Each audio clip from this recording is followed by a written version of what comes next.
Hey YouTube, it's Charles Redneck Nerd coming at you with another knife review. This one's going to be more of a novelty knife review initially, but when I bought it, I did try it out a couple times, and I've tried it out another time or two since. Not anything serious, but on some light stuff, and realized it actually works as a knife, shock of shocks. But before that, today, I am carrying the Cold Steel Crawford 1 as my main carry knife. Yeah, it may come in a blister pack. Yes, it may be cheap. It may not have the best steel with the 4116, but it came razor sharp. It's easy to get razor sharp, and it really works every time I've used it. So I have no complaints on this knife. My offhand knife today is a little trouble doing that one left-handed, so we'll do it right-handed. The dispatch knives, what I call the scalpel. They are still running a sale on these over at Amazon. I think they're down to like $14 or something, depending on, what day it is of the week, I guess. But this knife with the D2 tool steel is really nice. It came really sharp. It stays really sharp with that D2, and it's just really comfortable, nice little knife. Now, we'll get into what I call the novelty knife. Back when Max Brooks first wrote World War Z and his zombie survival guide, of which I've read both, and the zombie survival guide turns out to have actually been a fairly well-researched general survival guide with some very good points. And if you've never read a survival guide or studied survival, it's a good way to get into it. But that's another review. But I saw this in Dick's Sporting Goods back, 10, 12, 14 years ago, and said, you know what? It's an intriguing blade shape. It's a Browning knife.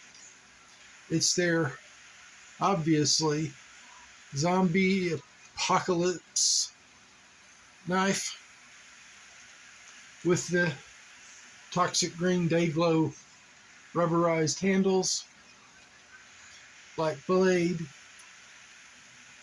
red paracord lanyard, which is actually really good paracord lanyard. The overall shape of the handle turned out to be pretty good. It needed some of the edges knocked down on the finger choils there, but the finger grooves. Once you did that, this knife is extremely comfortable, basically in any grip you get it in. Now, I think if you look close, you might not be able to see, but yeah, I have used it. There is some wear down here on the discoloration where I was doing some feather sticks one time and cutting up some boxes and stuff using the end of the knife, up more towards the end of the knife. It does have a fairly interesting spear point shape, but you can choke up, you can do whatever. I found I liked it. Now the steel is most likely 420. So the hardness rating is going to be 54 to 56. Not great, but not terrible. The thickness, let's see, I've got it measured at 5/32 of an inch. 7-inch blade, 5-inch handle. Like I said, the handle in a saber or fencing grip is just really, really comfortable. And when you thrust, it's going to keep that point with the spear point in a straight line all the way up your forearm and up your arm, which is actually what you're going to want. It doesn't really have the mass to be a chopper. You can do some light chopping with it. And in fact, I think I did, and that may be part of what the discoloration wear is up here on the more forward part of the blade. And I think it was like $29.95 when I bought this back 2008 to 2012, somewhere in there, back when the zombie craze was really getting good and set into pop culture with The Walking Dead, Citizen Z, all these other zombie TV shows that came out about that time. As they all copied each other. Technically, this is the Model 870 Browning knife, but I just found that intriguing when I saw it wandering through Dick's Sporting Goods one day and said, you know what? $30 is not that much. May have even been on sale that day for $19.95 or something.